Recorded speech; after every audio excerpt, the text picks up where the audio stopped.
After adjourning in mid-November, the state legislature will be back in Lansing the second week of January.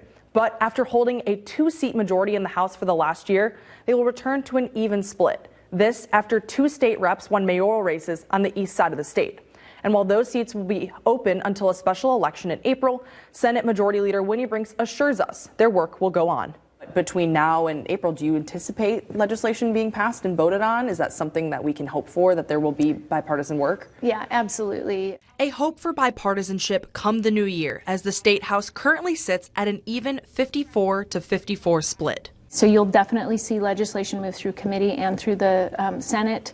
Some of those things will move through the House committees and wait for votes until April if they need to get the number of votes they need to pass.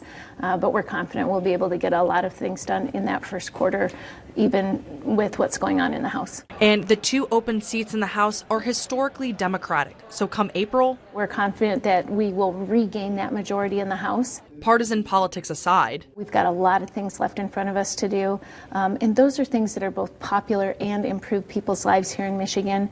We know that we can get bipartisan support for many of those items, as we have in the past year. Brinks says they're in the middle of working through new bipartisan economic and community development legislation and bills to lower the price of prescription drugs. Plus, they're building on legislation passed this last session, including financial disclosure laws approved by voters in Prop 1. I think there were some expectations that we would be able to solve more problems with this piece of legislation than we could. I think we have established a solid foundation with this. And in the vein of expanding transparency, Brinks says one of the first things in the new Senate session will be hearings on Freedom of Information Act legislation, working to make the business of the state legislature, the governor's office, and other executive departments available to the public. It's important because people need to be able to trust that we are acting in their best interest. And right now, just simply not knowing causes a lot of doubt. Brinks says as they turn the calendar over into 2024, they remain focused on the future. But it's an optimistic time for us, and I hope that the people in our communities are recognizing all that the state can do to help make their lives better. Senator Brinks also adds there were a few pieces of legislation tied to the Reproductive Health Act that failed to get enough votes in the House, so she hopes to continue their work on expanding reproductive rights.